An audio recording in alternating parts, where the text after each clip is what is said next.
Hello friends, welcome back to my channel. क्या आप मुझे बता सकते हो कि अंग्रेजी की ज़रूरत कहाँ नहीं है? नहीं बता सकते, क्योंकि अंग्रेजी की ज़रूरत आजकल हर जगह है। तो जैसे कि मैं बात करूँ हर जगह, फॉर एग्जांपल आप स्कूल के स्टूडेंट हो तो भी आपको अंग्रेजी पढ़नी पड़ेगी। अगर आप कॉलेज के स्टूडेंट हो तब भी आपको अंग्रेजी पढ़नी पड़ेगी। और यदि आप कॉम्पिटिटिव एग्जाम्स की तैयारी कर रहे हो वहाँ पर भी आपको अंग्रेजी पढ़नी पड़ेगी। तो यदि मैं बात करूँ कॉम्पिटिटिव एग्जाम्स की, तो अभी पटवारी में आपको 25 नंबर की अंग्रेजी पूछी जानी है। तो हम किस तरह से तैयारी करें जिससे कि हमारे 25 में से 20 नंबर तो आ ही जाए? तो देखो, इस सिलेबस के अनुसार हम तैयारी करेंगे। तो हमारे सिलेबस में सबसे टॉप नंबर पे है टेंस, यानी कि ये होते हैं वॉइस। इसमें हम एक्टिव वॉइस भी सीखेंगे और पैसिव वॉइस भी सीखेंगे। मतलब टेंस का मतलब इसमें दोनों आ गए, एक्टिव वॉइस, पैसिव वॉइस। तो सबसे पहले हमारा टॉपिक है टेंस। तो चलो शुरुआत करते हैं टेंस से। तो मैं आपको सबसे पहले बता दूं कि टेंस 3 प्रकार के होते हैं: प्रेजेंट टेंस, पास्ट टेंस और फ्यूचर टेंस। अच्छा, इनके भी चार चार प्रकार होते हैं: सिंपल, कंटिन्यूस, परफेक्ट और परफेक्ट कंटिन्यूस। इसके पहले हम लगा देंगे प्रेजेंट, तो प्रेजेंट सिंपल बन जाएगा। इसके पहले पास्ट लगा देंगे तो पास्ट सिंपल बन जाएगा। इसके पहले फ्यूचर लगा देंगे तो फ्यूचर सिंपल बन जाएगा। इस तरह से 3 प्रकार के टेंस के भी 4 प्रकार होते हैं। टोटल हमारे पास 12 प्रकार के टेंस है। तो हम इसको बड़े इजी वे में और ट्रिक से सीखेंगे। तो बात करते हैं सबसे पहले सिंपल की। प्रेजेंट सिंपल पढ़ेंगे, पास्ट सिंपल पढ़ेंगे और फ्यूचर सिंपल पढ़ेंगे। तो सिंपल में हम सबसे पहले पढ़ते हैं प्रेजेंट सिंपल। तो प्रेजेंट सिंपल की आइडेंटिफिकेशन, पहचान क्या होती है, हम कैसे पहचानेंगे कि ये सेंटेंस हमारा प्रेजेंट सिंपल का है? तो बड़ी आसानी से समझ जाएंगे। देखो, जब हमारे आदतन वाली क्रिया है, आदतन वाले का, जैसे कि मैं सुबह 6 बजे उठता हूँ, घूमने जाता हूँ, मार्केट जाता हूँ, सब्जियां खरीदता हूँ, हिंदी के लास्ट में ता ते की आए, तो समझ जाए कि वो प्रेजेंट सिंपल का टेंस है। फॉर्मूला किस तरह से रहेगा? फॉर्मूला कुछ इस तरह से रहेगा। सबसे पहले यूज करेंगे सब्जेक्ट, उसके बाद में वर्ब की first form, then object. Subject यानी कि कर्ता, जैसे कि काम करने वाले व्यक्ति को हम बोलेंगे सब्जेक्ट। मैं इंग्लिश में आई बोलेंगे, तुमको यू, वह लड़का होगा तो ही, और लड़की होगी तो शी, वे को बोलेंगे दे। ये होते हैं सब्जेक्ट। वर्ब, क्रियाएं, हिंदी में हम क्रियाएं बोलेंगे और इंग्लिश में वर्ब। आना जाना, खाना पीना, उठना बैठना, धोना रोना सोना, ये होती है वर्ब। आप इस पेज को देखेंगे तो इसमें आपको वो सारी वर्ब मिलेगी जो आप अपने डेली लाइफ में यूज करते हो। उसके बाद में आता है ऑब्जेक्ट। ऑब्जेक्ट में आता है हमारा उद्देश्य। तो चलो सेंटेंस ट्रांसलेट करके देखते हैं। मेरा एक सेंटेंस है कि मैं भगवान की पूजा करता हूँ, ये भी हो गया। मैं भगवान की पूजा करता हूँ तो मेरे को इंग्लिश में बोलेंगे आई। पूजा करने के लिए वर्ब होती है वर्शिप, और उसके बाद में किसकी? भगवान की, तो of the God. I worship the God. इस तरह से। अच्छा, आप स्कूल जाते हो तो यू गो टू स्कूल। अच्छा, वह पढ़ाई करता है, मतलब दिन में वह पढ़ाई करता है और रात में वह काम, तो ही स्टडीज। अच्छा, मैंने इस लगा दिया। जब सब्जेक्ट सिंगुलर होगा वहां पर हम ए से एस का जिक्र करेंगे, है ना। जैसे कि मैंने बोला कि वह पढ़ाई करता है तो ही स्टडीज। अच्छा, दिन में तो इन द डे। अच्छा, रात में काम करता है तो he does work. He does work in the night. जब सब्जेक्ट सिंगुलर होगा तो वहां पर हम ए से एस का जिक्र करेंगे। मैं आपको बता चुका हूं इस तरह से। चलिए, अगर हम इन्हीं सेंटेंस को हम किस में ट्रांसलेट करें? पास्ट सिंपल में। तो पास्ट सिंपल की आइडेंटिफिकेशन क्या होगी? पास्ट सिंपल में हमने, जैसे कि पास्ट मतलब भूतकाल, मैं कल की बात करूंगा, इसमें कल की बात करूंगा, या फिर मैं अपने 10 साल पहले की भी बात करूंगा, तो वो बात करूंगा अपने पास्ट में। अब कैसे?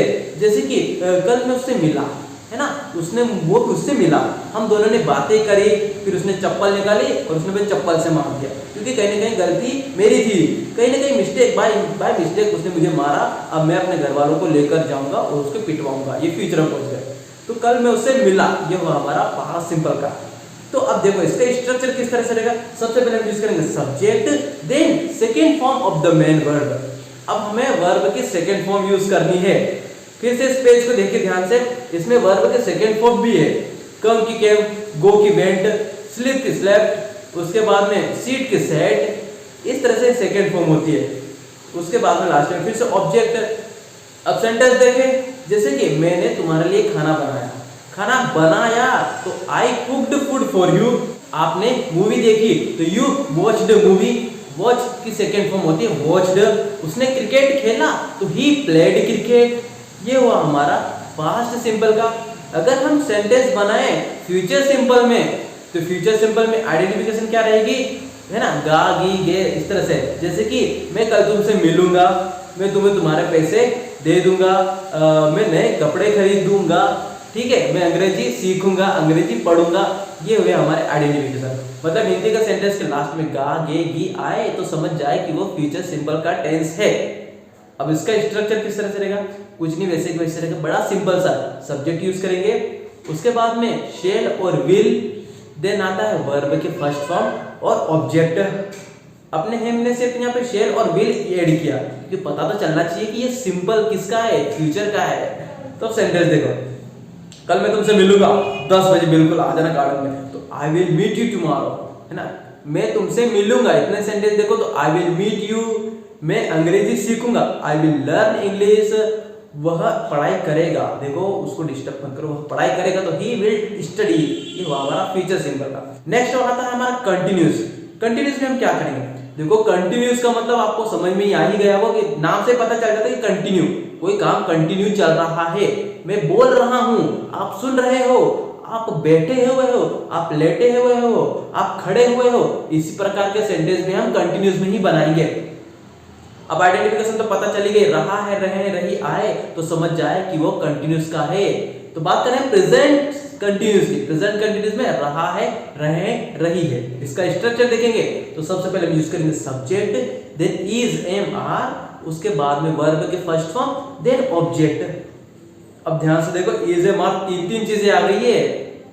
अब तीन चीजें आ गई है तो हम कैसे समझेंगे कि कौन सी चीज कहां लगाएं, तो सिंपल सा, सब्जेक्ट जब सिंगुलर होगा, सिंगल, ही, सी, इट या फिर किसी का नाम, तो वहां पर लगाएंगे इज, आई के साथ हमेशा लगा देंगे एम, यू भी दे के साथ में लगा देंगे हम आर। ये 2 से 3 चीजें हैं जो कि आप अपनी कॉपी में नोट डाउन करेंगे तो ऑटोमेटिकली याद हो जाएगी। उसके बाद में वर्ब का फर्स्ट फॉर्म वही है, उसमें हम आईएनजी लगा देंगे। कंटिन्यूस के कहीं पे भी दिखाई दे आपको, प्रेजेंट कंटिन्यूस हो, पास्ट कंटिन्यूस हो, फ्यूचर कंटिन्यूस हो, आपको आईएनजी लगानी है। अब सेंटेंस देखें, जैसे कि मैं बोल रहा हूं, बोलने के लिए वर्ब होती है स्पीक, तो मैं के साथ हम लगा देंगे आई एम, स्पीक के आगे लगा देंगे आईएनजी, तो बन जाएगा स्पीकिंग, आई एम स्पीकिंग। अगर मैं बोलूं कि मैं हिंदी बोल रहा हूं, आई एम स्पीकिंग हिंदी। तुम सुन रहे हो, यू आर लिसनिंग, वह पढ़ाई कर रहा है, तो ही इज स्टडीइंग। ये हुआ हमारा प्रेजेंट कंटिन्यूस का। Let's talk about past continuous. Past continuous में क्या होगा, तो देखो पास्ट कंटिन्यूस में हम सीखेंगे रहा था, रहे थे, रही थी। मैं सुन रहा था, जो भी तुम मेरे बारे में बोल रहे थे ना, मैं सुन रहा था, मैं सो रहा था, मैं टीवी देख रहा था, रहा था, रहे थे, रही, आए, तो समझ जाए कि वो पास्ट कंटिन्यूस का टेंस है। स्ट्रक्चर देखेंगे तो सबसे पहले सब्जेक्ट, देन वॉज वर्ब, उसके बाद में वर्ब का first form with ING, then object. अच्छा, वॉज, आई और ही, शी, इट या फिर किसी के नाम के साथ हम लगा देंगे वॉज, यू भी दे के साथ में हम लगा देंगे वर्ब। सिंपल सा, आप कॉपी में नोट कर ले, याद हो जाएगा। अब देखो सेंटेंस देखेंगे, जैसे कि मैं टीवी देख रहा था, तो आई वॉज वॉचिंग टीवी, देखने के लिए वर्ब होती है लुक, सी, वॉच। जब टीवी देखने की बात आएगी तो वहां पर आप ऑटोमेटिकली वॉच का यूज करोगे। आई वॉज वॉचिंग टीवी, वह क्रिकेट खेल रहा था, तो ही वॉज प्लेइंग क्रिकेट, वह पढ़ाई कर रहा था, तो ही वॉज स्टडीइंग। अगर बात करें हम फ्यूचर कंटिन्यूस की, तो फ्यूचर कंटिन्यूस में क्या होगा, तो भैया मैं क्रिकेट खेलता रहूंगा। अच्छा, आइडेंटिफिकेशन देखेंगे तो रहा होगा, रहे होंगे, रही होगी, मतलब वह इंग्लिश बोल रहा होगा, वह कंप्यूटर चला रहा होगा, वह गाने सुन रहा होगा। इस तरह से हम कंटिन्यूस फ्यूचर में भी हम सीखेंगे। तो देखो इसका स्ट्रक्चर किस तरह से रहेगा, सबसे पहले हम यूज करेंगे सब्जेक्ट, देन विल बी। अच्छा, शेल का यूज न के बराबर होता है। फ्यूचर सिंपल में यदि बिना शेल लिखा तो सिर्फ आई और वी के साथ में यूज होता है, वो भी एग्जाम में लिखते समय, जब आपको एग्जाम दे रहे हो 12th का या फिर 10th की एग्जाम, इसलिए तो विल बी डायरेक्ट सब्जेक्ट के बाद में विल बी